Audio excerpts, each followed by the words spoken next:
How's everybody doing today? So, if you have taken some time off of work, or maybe you're in between jobs and you're not working right now, this is a great opportunity for you to start working on your spiritual practices. And the reason being is because your mind is not clouded with having to like run errands after work. You're not working all day using your mind for that. You're not you're not tired from working all day, and you're probably a little bit more relaxed, maybe more calm. And you say, hey, Brandon, I don't want to do all the spiritual work while I'm on vacation. Well, you don't have to do it that much. Just try like 1 hour a day. 1 hour a day over the course of a week or 2 weeks makes massive differences. You can take 1 hour of your vacation day every day to work on your spiritual practices. You got another 23 hours, right? Minus the sleep time. But, wake up, do a meditation. You're probably going to wake up and like turn the TV on or anyways, right? So don't turn the TV on. Sit there and meditate, maybe ground yourself, maybe go for a walk barefooted in the grass. Go for a walk. Go for a walk while you're on vacation, and that's a time where you can clear your head and reflect. The time off is a reflection period. Usually that's what I use it for. You could do it for like other advanced spiritual work as well, but it's definitely a good time to do the reflection, because when you're clear-headed, you can go back and find out what you did that was bringing you to the course of what happened today. You created what's around you right now. You go back and figure out how did you create that? Since we're constantly manifesting and creating, what did I do to get to my spot right now? Now, then from there, if you have a vision, you can start using the law of assumption. Hey, that castle over there, I like it. I'm going to assume it's mine. Lamborghini's in the garage. I'm just using that as an example, as I always do for manifestation. Because the first thing we think about, whether we like it or not, and trust me, it's not based on selfishness. So when you're talking about materialism, we're talking about money, house, cars, and stuff like that, you have to have the baseline set out of the way in order for you to like go on further. If you're homeless and not having a vehicle, you can be, you're supposed to be happy without anything, and that's fine, but get the stuff that's stressing you out of the way first, and then you can really focus on helping others. The materialism in the money is not a selfish thought, because our society is created to use money in order to buy like basic items. You can't even buy food without money, so in order to work within this 3D system, your abundance provides for that. So it's not a selfish thought if you take it from a place of through your heart. I can help others when my abundance comes in. That's how you should be focusing on it. Now, the selfishness happens when, let's say you have a lot of abundance and you're not helping anybody. You're just helping yourself. You're buying the cars, you're buying the houses, going on trips, but you're not giving anything to anyone else. You're not even teaching other people about the metaphysics that you're learning to help them spiritually break out of the 3D realm. That's selfish behavior. Someone asks you, say, hey, how did you become so abundant? Well, I'm glad you asked, because I've been studying metaphysics. I've been reading these books. Check out this guy Brandon Ryder on YouTube. He talks about it. There's other guys too, like Aaron Doughty, Victor Odo, and some others. I'm spitballing here, so there's a bunch of other ones you can watch too. I just can't remember off the top of my head right now. But that's where he learned it. And so you watch those videos of those guys and girls doing the metaphysics, read the books, Florence Scovel Shinn, Norman Vincent Peale, Eckhart Tolle, all these books that teach you how to be present, learn the law of attraction, learn the law of assumption. Right? I feel for myself is the law of attraction works really well around fall, because fall is the time of giving, and the law of attraction works directly with giving. And the law of assumption too, everything always works all the time, but the holiday season is the time of giving, so that's when the law of attraction is really strong. You're buying stuff for, maybe you celebrate Halloween, so you're buying costumes for your kids.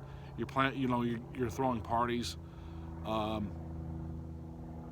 Thanksgiving, you're going to cook Thanksgiving dinner for somebody, and then Christmas, you're going to start giving the presents out and being with family. So the law of attraction is really strong during the fall. That's the way I feel. Maybe it has something to do with my zodiac. Maybe zodiac sign Scorpio. Maybe not. I don't know, but I definitely feel the presence of giving around the holiday seasons, and I'm sure you are too. So this is where the selfishness comes into play. So if you're very abundant, let's pretend you're making $3 million a year, and you're giving your family members $20 presents. Probably not the abundance, probably not the giving that you should be doing. I'm not saying give away all your money. I'm saying if you have the feeling of holding on tight because you're afraid to lose your money, or you're just basically blatantly selfish with it, then you got to adjust that and give more. The more you give, the exponentially your abundance increases anyways. So in fact, when you're not giving, when you're being abundant, you're actually putting resistance on the universe to give you more, because the tithing has to be there. The 10% is there. Now you're saying, hey Brandon, what about charities? Well, from what I know about charities, and I studied a lot about stuff about conspiracy before, and this isn't a conspiracy channel, a lot of them embezzle all that money. That's why I said, if you find and do your research and find a person that you can actually help out directly, then do that. The local churches, and a lot of times the homeless shelters and stuff know families that are actually in need, and they know which ones are doing what they're supposed to and when they're not. Like, they'll find a single mother with six children that's in real need. You can help them. You can help them directly. That's the type of stuff I'm talking about. Just donating to a random charity, you don't know where that money's going. Like, there's no accountability on the accounting of where the funds go in those companies. Not all of them do this. I'm just saying, it works the same whether the company's corrupt or not. So you're giving to charity, that's still the tithing. It still works universally, because the universe has to deal with the corruption. You're not the one that's the only way you can control the corruption is by not giving to the corrupt. But I'm not going to go too much into it, but just do your research on where you're going with your money as far as your giving. But the giving is, the 10% tithing is kind of required. The subconscious mind knows this too. That's why when you start receiving a lot of money, you don't mind helping other people out by buying them dinner, or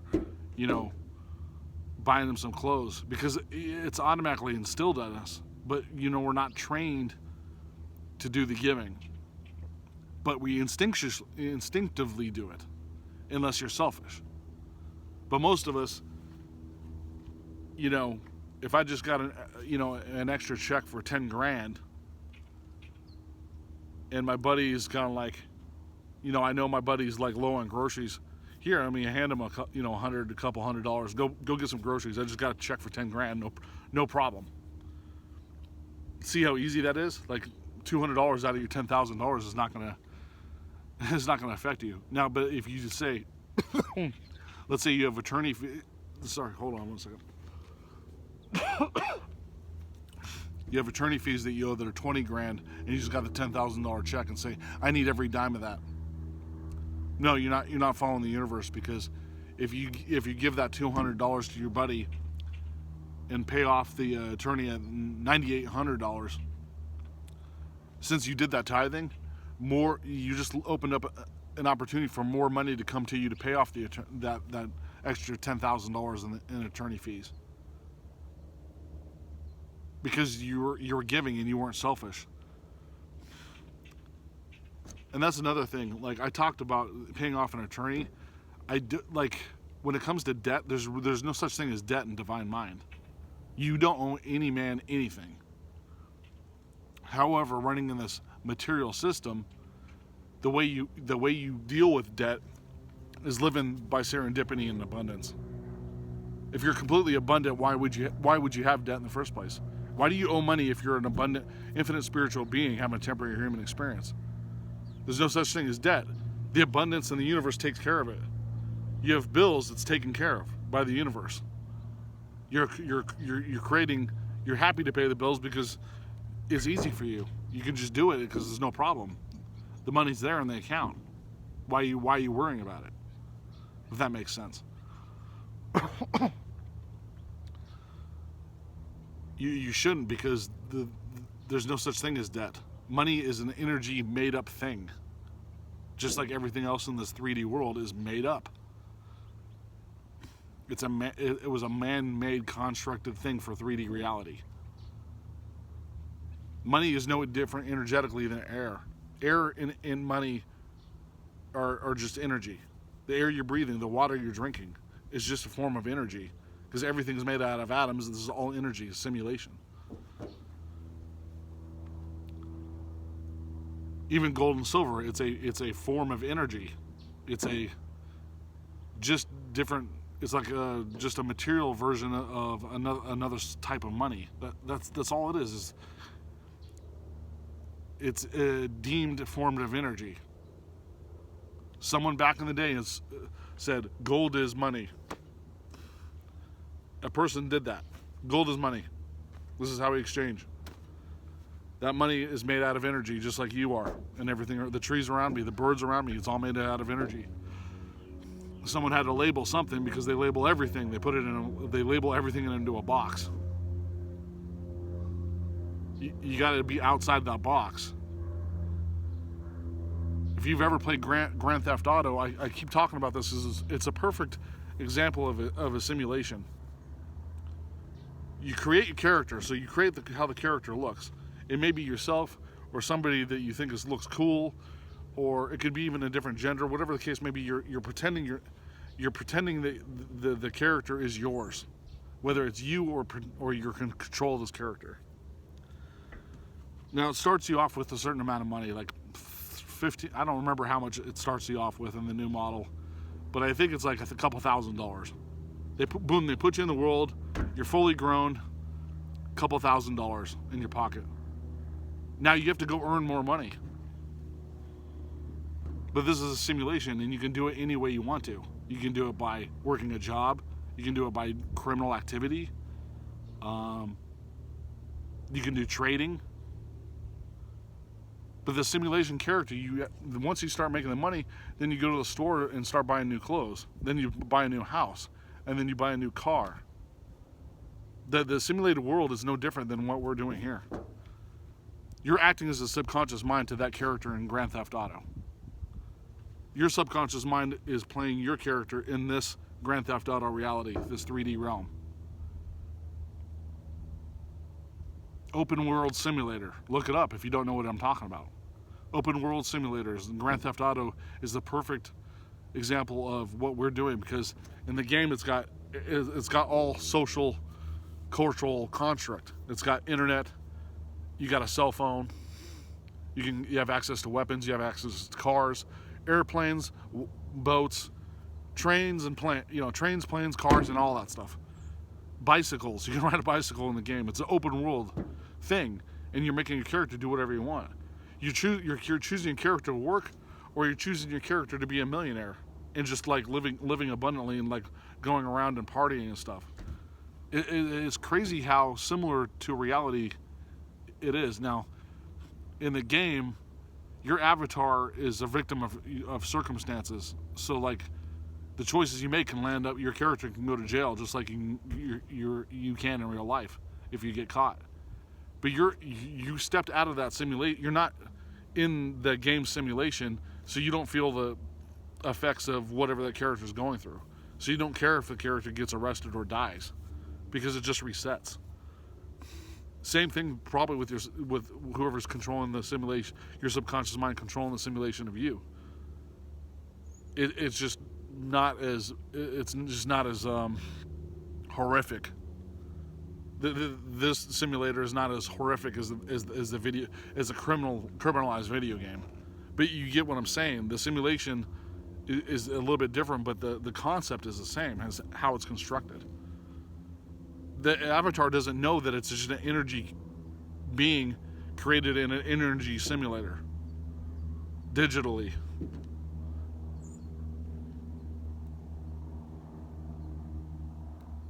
Just like you don't know you're in the simulation, most of us, until you learn it.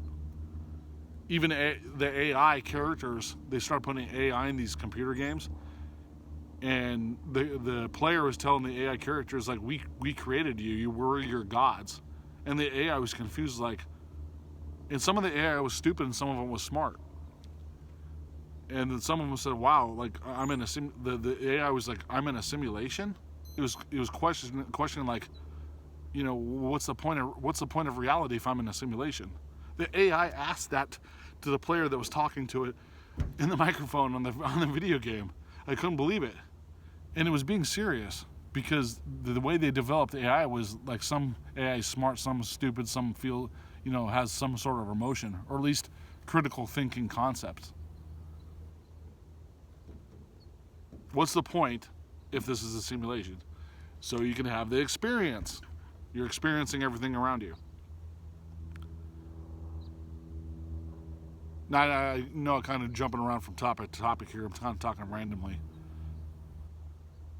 But I just want to get some of that stuff across, so you really have a real understanding, because you have to feel the separation. Light the candle in front of you with the flame in front of it. You're separated from that flame. You lit the candle, you lit the fire, you're separated from that. You have to feel the separation of what's going on around you, because you're the creator of the simulation that you're walking around in.